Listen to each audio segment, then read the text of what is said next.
It was a spectacle unseen in previous French presidential races. Lively exchanges, no knockout punches though, in a five-way candidates debate.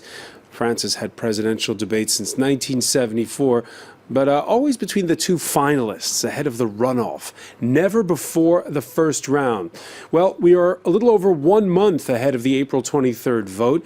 This 3-hour, 22-minute show served up 5 different visions of France in, I guess you could call it an infotainment setting that was uncannily resemblant of that of the game show Who Wants to Be a Millionaire. We're going to be asking our panel what they learned and if Monday night's debate sets the tone for the home stretch of the campaign. We noted blunt differences on issues like identity, the role of the state, how to handle Russia. There was scant mention, though, of Europe's populist surge and the corruption scandals that have dogged this campaign. What are the issues that will decide an election that the whole world is watching? Today in the France 24 debate, we're debriefing that first 5-way showdown. With us, he's a Paris area regional councillor, Franck Marguin, who supports the candidacy of Conservative François Fillon. Bonsoir. Welcome back. Thank you for being with us. Marine Le Pen supporter Émeric Merlot is a Loire Valley regional councillor for the National Front. Welcome back to the show. Christophe Brunel, co-founder of Teachers with Macron. No points for guessing who you support. And Boris Jamais-Fournier of the Socialist Party, a backer of Benoît Hamon, is with us.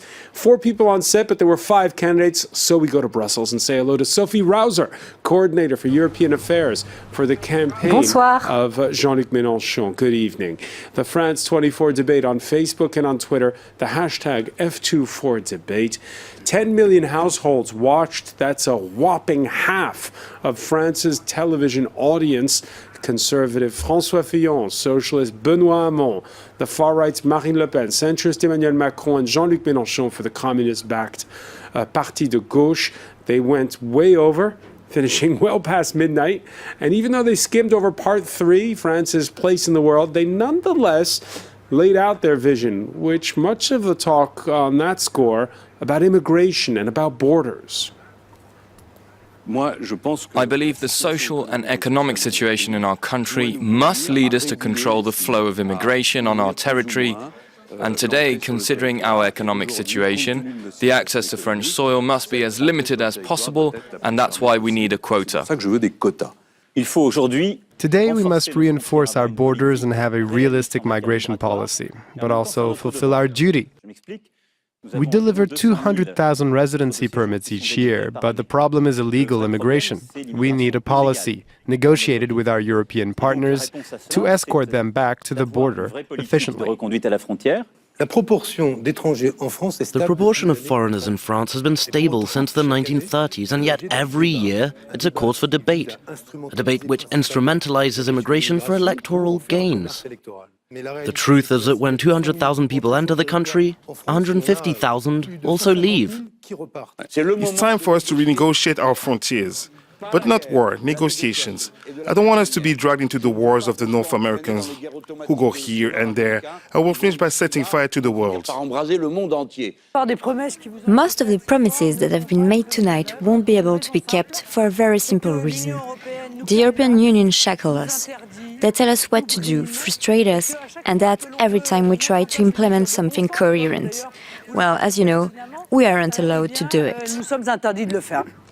Émeric Merlot, but just a point on that, because at the end, in her closing statement, she called for a referendum, but it was unclear. Was it a referendum for leaving the euro or leaving the European Union? Well, she has always said the same thing. That is to say that if she's elected, and I hope she will negotiate with our European partners. So that. But which one is it? Is it to leave the common currency or to leave the EU altogether? No, we already said that we wanted to give back, the European Union to give back to us our sovereignties, such as in law or in effectively currency, so that we can have the tools to actually make our policies. So is she for leaving the EU?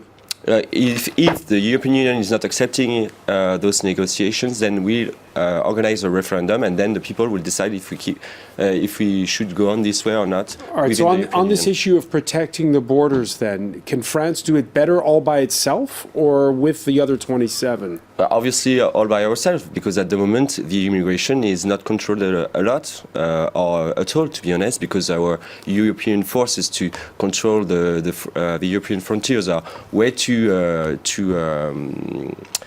small, and they can't actually make a real protection of our borders. So that's the reason why there was so many illegal immigration last year in Europe, and I think this must change. And obviously, within the European Union, it's not possible because of the Schengen Treaty.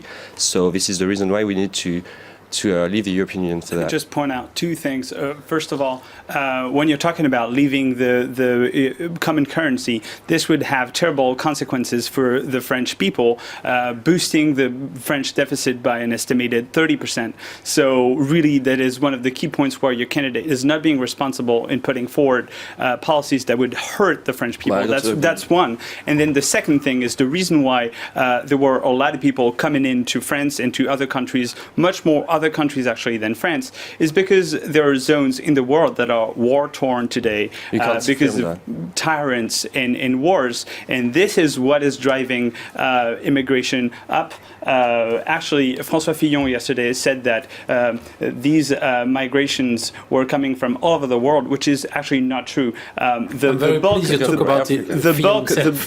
bulk of these migrations come from Iraq, Syria, and countries that are actually experiencing very hard times right now. You're totally wrong.